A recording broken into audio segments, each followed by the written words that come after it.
my God. Very good. It even sounds like a tree. Yeah. Oh my gosh. Oh my God. It's kind of scary. I don't like it. Drew just wants a hug. I really don't like it. Oh, it's kind of scary. I don't like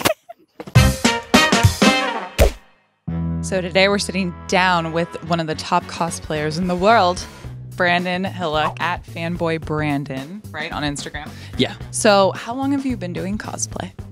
Probably since '96, because I loved Halloween. Was my favorite like holiday, and I would always have like 3 different costumes on Halloween because I couldn't make up my mind. So I would change out. My grandmother, God bless her, made all my outfits, so she would just make them all. So I changed at school, and then when I went trick-or-treating, that was different. And if there was a party for the school, I would have a different outfit for that. So then when my friend told me, hey, there's this convention that sometimes people dress up at, it's San Diego Comic-Con, I was like, oh, let's go check it out. And I wore my grandma made Luke Skywalker from Return of the Jedi. And compared to what I walked in on, though, costume-wise, it was literally like pajamas. Like, I had a plastic lightsaber. Like, it just was like, it's just so put together. And they have like full stormtroopers. I'm like, how did they get this armor? So that's when the obsession began. It's funny because 10 years ago, trying to put together a costume took maybe a year to 2 years because the internet wasn't huge yet, to be honest. Like, this is like very early stages, like AOL chat rooms. That's so, awesome. yeah, it's like AIM. Remember that, guys? So putting a costume together was a nightmare, but after about 2 years, I got my first young Obi-Wan because we started seeing the footage from episode 1. And I kept thinking, oh, that's okay, this is the one I just need this one good costume and I'll wear it every single con. Like, no, I needed a new one every single one. So Comic-Con is like the big granddaddy master. Is that like the crowning, like the Oscars of cosplay, you'd say? Yeah, I would say it still is like that. I mean, the cosplay syndicate has dropped a little bit because it's really hard to get tickets nowadays. So I actually have a little bit more fun cosplaying at like Stan Lee's Comic-Con because it's a little bit chiller. It's a little bit like Comic-Con used to be. You can get a ticket on the same day. You can walk in.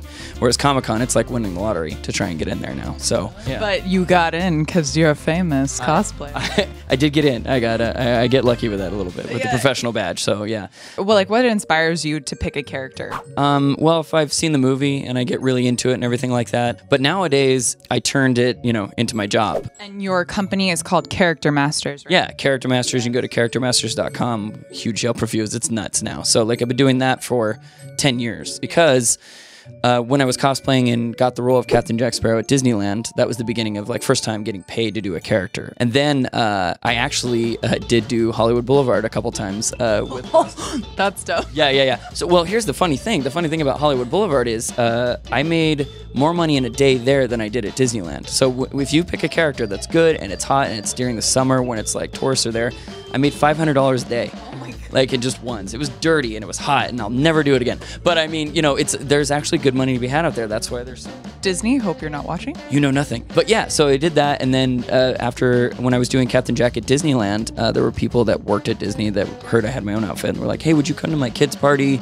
And they started to pay me to come to those. And then when my run with Disney was done, I just started doing Jack and got hired. I've gotten to go to Austria twice, Hawaii, New York. Like, people have flown me all over the place to be Captain Jack. And then when Pirates started to die down, I was like, what else do I have in my repertoire that would be like popular? And Star Wars was the next thing. So I had Vader and all that. I'm like, I'm going to put together a Star Wars thing. And that took off from there. And ever since then, all of this has just been like a combination of fun and work. I've turned my hobby into a job, which is that's the dream. Yeah, that's literally the dream. We all just want to we want to get paid to do what we love to do. Yeah, exactly. And it's a lot of fun. If like competition out there, there's been plenty of kid party companies and stuff like that, but I always keep that Comic-Con mentality that it needs to look like we walked straight off the set. We've been hired by Gwen Stefani, Sugar Ray for his son. We were Spider-Man. So now we're getting hired by like Hollywood types that want that movie quality showing up at their houses. So as opposed to getting the store-bought like Star-Lord, I dropped the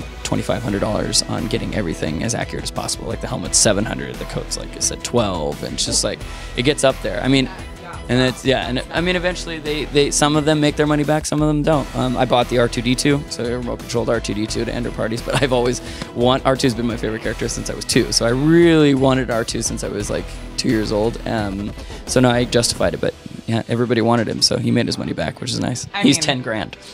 $10,000 for a working remote controlled R2-D2. He's so legit though. Yeah. Eventually I'll do a Marvel party for D23, because D23 it's basically Disney's convention. Which is, so you want to wear just Disney outfits to that. So it's just endless, really. Wow. Yeah. Wow, I feel like there's just so much to talk about, but we'll never cover it all. I couldn't play an instrument, so this is all I can do. This is your art, and you're making a living off of doing your art, which is fantastic. So thank you so much for chatting to us. Yeah, you're welcome. Thanks for coming out. Yeah, it's awesome. Thank you so much.